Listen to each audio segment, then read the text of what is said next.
Посмотрите, какое необыкновенное блюдо можно приготовить с минимальными затратами. Я готовила из говядины, но можно использовать любое мясо. Все, что вам нужно сделать, смотрите в этом видео. Всем привет, дорогие друзья! Сегодня у меня рецепт простой, но очень вкусной запеченной говядины. Готовится рецепт просто с вашим минимальным активным участием. У меня сегодня говядина, я порезала ее вот такими небольшими кусочками и буду ее мариновать. Мариновать можно от 30 минут до 12 часов, то есть можно замариновать его вечером, а готовить на следующий день. Вот здесь у меня 2 средние луковицы порезаны полукольцами. Я, как всегда, сначала начала готовить, а потом решила с вами поделиться рецептом. Добавляю в мясо лук. Я взяла универсальную приправу. Сюда входит соль и различная зелень. Лук. Можете добавить любую сухую зелень по вкусу. Сюда же идет паприка. Моя любимая специя, но здесь она еще и по рецепту. Выдавливаю сюда же чеснок.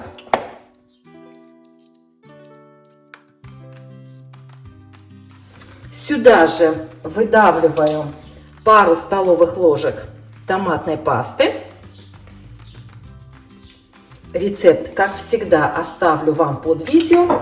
И пару столовых ложек растительного масла. Все перемешиваю, чтобы мясо хорошенечко обвалялось в специях и в томатной пасте.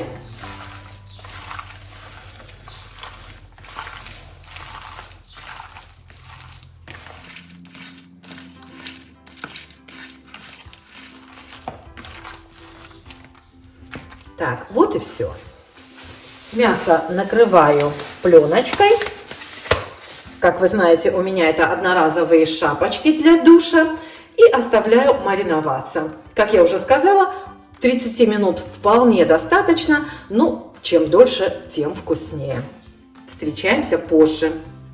Итак, друзья, прошло чуть более часа. За это время у меня запеклись куриные крылышки. Ссылку на видео с рецептом я вам оставлю в конце этого видео. Не забудьте посмотреть. А сейчас мы с вами приступим к запеканию мяса.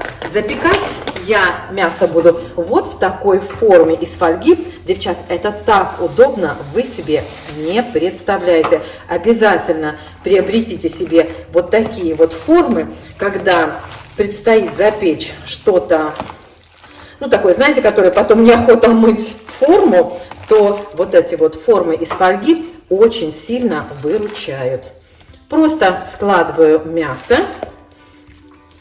Я его уже попробовала на соль и на перец.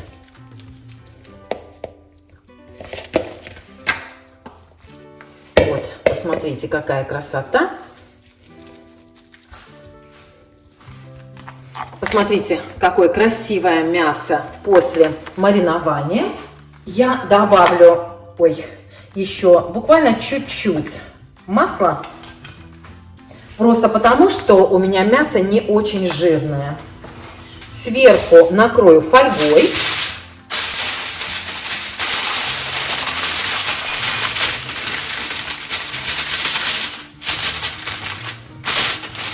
И поставлю в разогретую до 200 градусов духовку на 30 минут. Потом вернусь.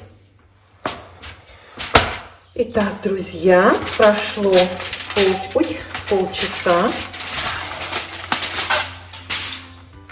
Вот так мясо выглядит через полчасика. Снимаю фольгу и поставлю мясо обратно в духовку еще на полчаса. Ну или смотрите до готовности, потому что, конечно, все зависит от вашей духовки.